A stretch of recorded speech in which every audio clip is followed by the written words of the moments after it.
was high, first class all the way. With Yeah, Max. very different thing, right? He was on 26th Street and Yeah, in the in the plate decal. Beautiful office. Yeah.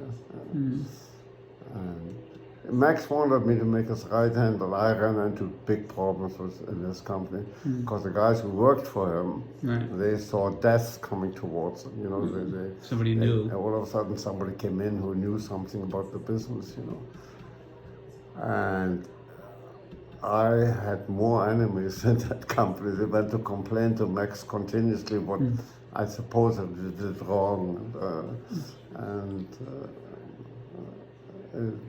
we made picture frames from Argentina, and we had a big order. Max had worked it out, and he gave me the order to handle it. And it turned out that the merchandise was no good when we got the shipment in, and so it was a huge loss. And the guys who was with me in this from Max, worked for him for years, they blamed it all on me. I made the wrong decisions. I had no business doing it. It ended up badly. You know, there were many reasons why I had to leave. So and Max made me leave. He came in with a check. You know, he sort of bought me out. It wasn't the money. It was, and that's how I got to Shemtov. So he was in Brooklyn, right?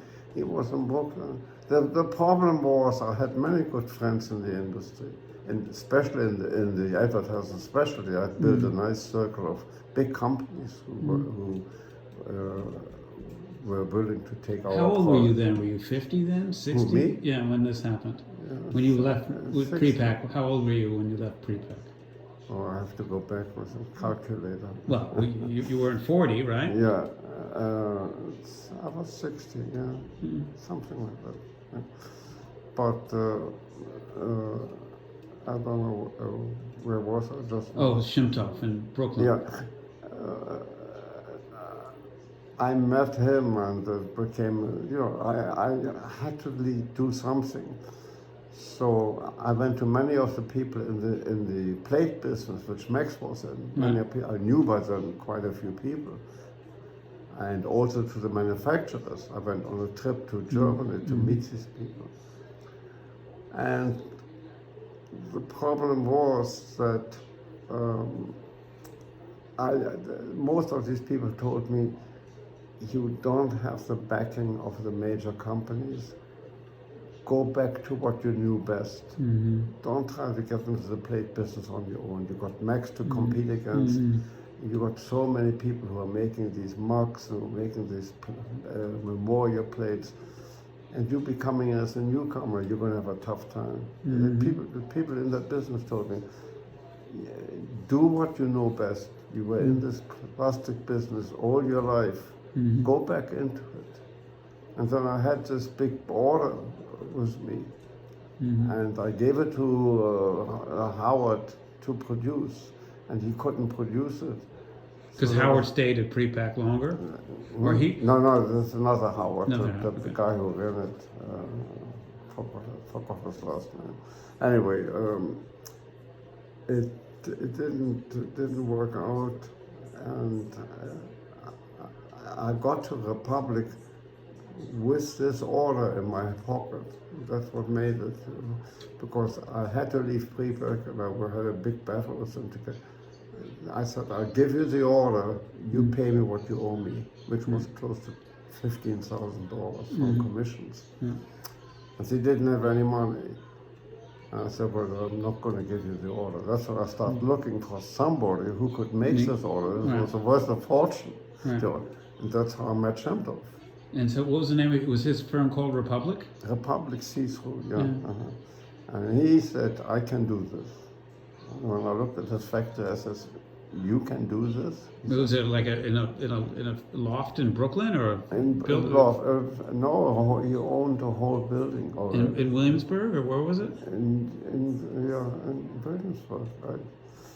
Anyway, he said he can do the order. So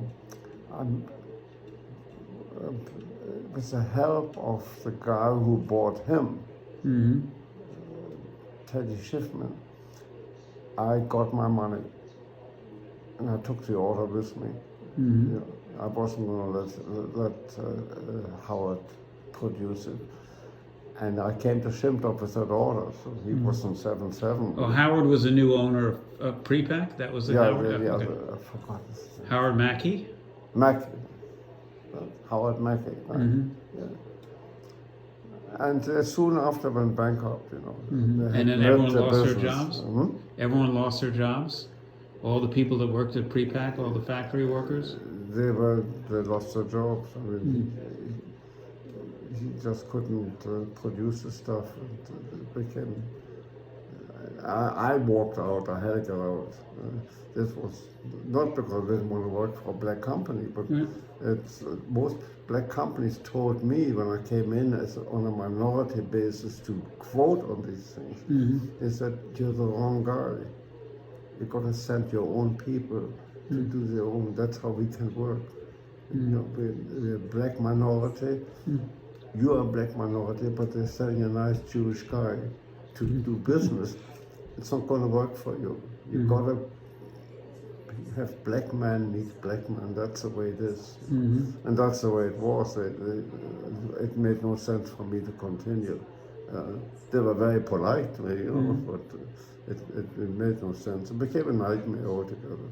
Your poor mother, every check she got, no, that was from Republic. It bounced. I mean, you were getting paid and Republic's checks were bouncing? Oh, she came to the bank in Rybrook and they said one for you and one for me. She gave, I couldn't do that anymore to her. It was embarrassing. So I took somebody from a money lending, when you went to cash checking things. You got to go in there with a gun, Oh, so you had to get their checks cashed, and you couldn't take them to a bank because they were so tight, the Republic? The Republic was completely broke. They had nothing. They didn't have a dollar. They managed to survive somehow by cheating on the invoices. They used the Gibraltar Finance, a big company, and they just didn't know how to handle these things, and it was a disaster. It was a sheer disaster. And how long did you work there? 3 years or 2.5 years there. It wasn't the pleasure working for them. It was a terrible mess. Everything was filthy. But it gave me a chance to bring in the business I had. People were happy when I came back.